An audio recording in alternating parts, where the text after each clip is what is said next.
Ben McKee, Patrick Brown, Go Vols 24/7 here in Orlando at the Media Hotel with our No-Huddle following press conferences this morning. It was the coordinators and captains press conference here this morning for both Tennessee and Iowa. I made the comment to you. I love that for the captains. It was two centers and two linebackers, two inside linebackers. Middle linebackers. Yes, I love that Iowa listed its star linebacker as a middle linebacker. It may be the Mike linebacker like you pointed out, but I'm going to choose to believe that it's old school and he's listed as the middle linebacker. But Cooper Mays and Joey Halsley spoke first, and a lot of the conversation with Joey Halsley was obviously about getting Nico Iamaleava ready to play this football game. Yeah, I think a couple interesting takeaways is I think it was Cooper Mays that kind of finally let it out that they've been preparing for Nico to be the starter really since they started bowl practices.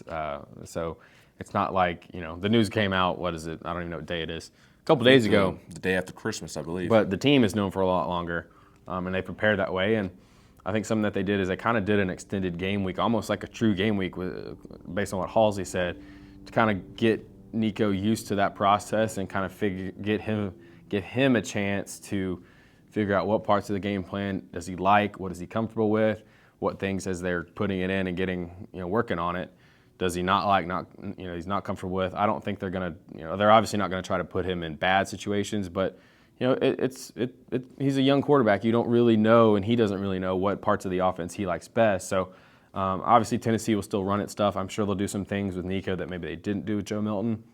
But a lot of it's going to be based on what they're getting from Iowa and how Iowa plays. That's just kind of how this offense is. Yeah, and Halsey was also asked about the improvements that Nico has made since he stepped foot on campus.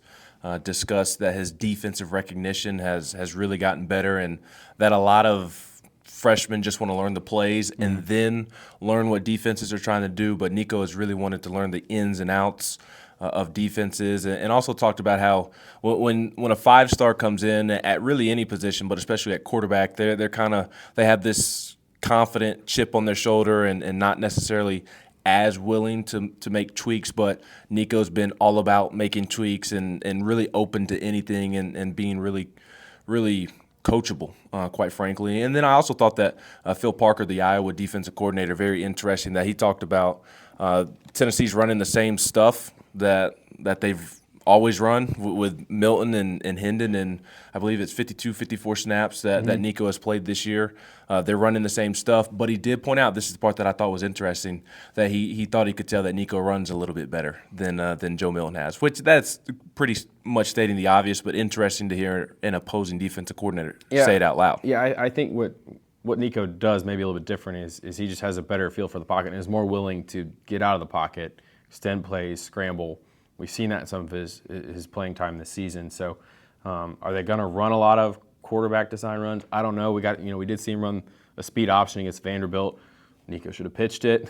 He didn't. Those are the kind of little decisions that I think in this game Nico's got to make the right decisions. He's got to maybe take what's there instead of trying to make the hero play. Because you're playing an Iowa team that's not going to probably score a lot of points. So you don't need to do anything that's going to give them easy points or take you out of points. So. But yeah, I think everybody's excited to see him, and probably one of the biggest takeaways today was that they don't think he's a typical young quarterback in a lot of ways, and we've heard that, going back to a year ago where he came in, ran the scout team. Not a lot of five-star guys are probably running the scout team at bowl practices like he was.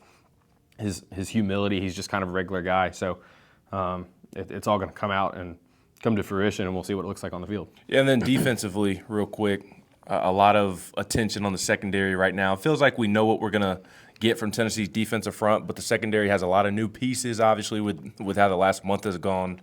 But to Tim Banks, it's there's a standard that they play to, and those young guys that are going to get an opportunity, they've been working hard this last month or so to earn this opportunity that they're going to get. Yeah, and that's the big takeaway that I'm sure the coaches have been preaching. And this is an offensive guy, but Dylan Sampson, I think, put it the best yesterday in talking to him about him taking over as running back one. He was like, this is what I want. This is what I've been working for. I've been waiting for this. And for guys like Ricky Gibson, he wants to be a starting cornerback in the SEC. So he's going to get a chance to do that. Jordan Thomas is a sophomore. He's not a freshman, but he wants to be a starter. He's going to probably get a chance to start at star because Tamari McDonald's heading Ole Miss. So that's what these guys have worked toward. That's what these guys want. That's what these coaches have been developing these guys to do, and now they've got to take advantage of their opportunity and use that as sort of a springboard going into next season. Yeah, and a lot of talk about the standard being the standard. Cooper Mays talked about that. Halsley mentioned it. Tim Banks hammered it home. I believe Aaron Beasley said it as well.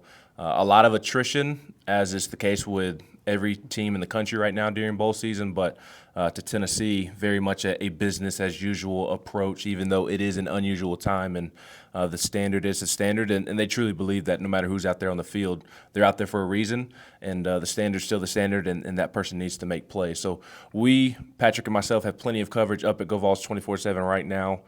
Transcripts from Halsley and Banks are posted. Pat's going to have what Iowa said about Tennessee up as well, have a story on Halsley breaking down Nico's first start and getting him ready, and so much more content to come as well here over the course of the weekend and throughout the remainder of the day.